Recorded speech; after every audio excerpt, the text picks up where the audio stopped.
I've taken over the Proposito YouTube channel for December. Hi, I'm Jade, and I'm going to be sharing with you my journey to becoming a financial planner and everything I've learned along the way. So if you're an aspiring financial planner, or maybe you're somebody who's on your own personal growth journey, then you're in the right place. Now let's get to it.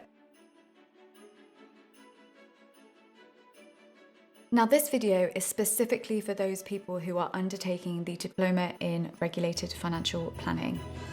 And we're going to talk about today the order of the exams and whether there is a right or a wrong way. Now the truth is, in my opinion, there isn't a right or a wrong way, but I do believe there is a logical way. So I'm going to talk to you about what I did and the road that I took to undertaking my exams for my Diploma in Regulated Financial Planning. To start with, there are 6 units within the Diploma in Regulated Financial Planning.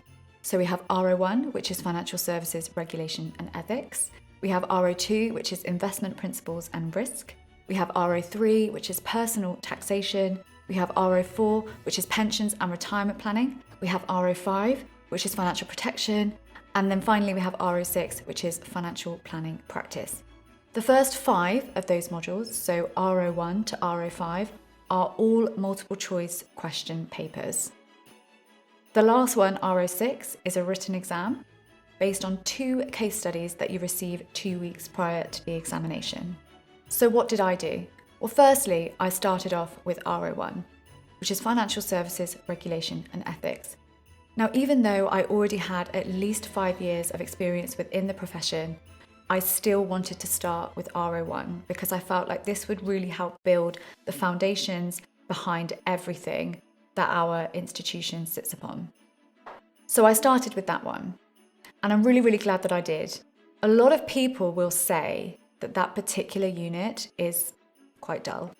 And I have to disagree because I really quite enjoyed it and I learned so much from it. So my suggestion would be start with RO1 to help build the foundations and the knowledge of the profession as a whole and the regulations that you will need to understand in order to perform your duties. Then I moved on to RO5. Now, out of all of the exams, RO5 is typically known as an easier exam. Now, when I say easier, I don't mean easy, I just mean easier. So I started with that one next, and that's all about financial protection. So you learn about the welfare state, you learn about state pensions, you learn about protection policies, income protection, life insurance, all those types of things. And that exam is really, really enjoyable. And so I did that one next. Then I moved on to RO4. So RO4, which is Pensions and Retirement Planning, and RO2, which is Investment Principles and Risk, are probably up there with the trickier of the 6 exams. So there isn't really a specific order, I would say, to do those in, but I started with RO4. I actually gave myself quite a big window of time to complete RO4. I think it was at least 5 months. So I had loads and loads of time because there's lots of things to learn. There's lots of calculations involved. And there's a lot to get your teeth around. So we're not just talking pensions, we're talking money purchase pensions, defined benefit pensions, final salary pensions, pension taxation. There's absolutely loads crammed in to this one unit. And so I would allow yourself a bit of time to complete this, just because there's an awful lot to remember for the exam. I then moved on to RO2. So RO2 is Investment Principles and Risk. Again, this is a fairly tricky exam. There's absolutely loads to learn in this. It's all about investments, product types, taxation of investments, different theories, lots of formulas. So there is an absolute ton to learn within this unit. Again, similar to RO4, I would allow yourself a good chunk of time to really get to know this exam. I'm going to put myself on the line here and explain that I didn't actually pass this exam the first time round. I actually failed it by a couple of marks, and I was deeply, deeply disheartened by that. But I accepted the feedback and I had a look through and realised where I may be falling down. And so I really, really, really went to town for the next 2 weeks afterwards to make sure that I was ready and prepared to sit that exam for a second time. And I am pleased to share that I did pass on the second time round.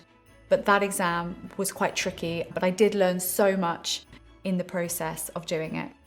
RO3 was the exam I sat next. This is personal taxation, and there are a lot of calculations in this exam.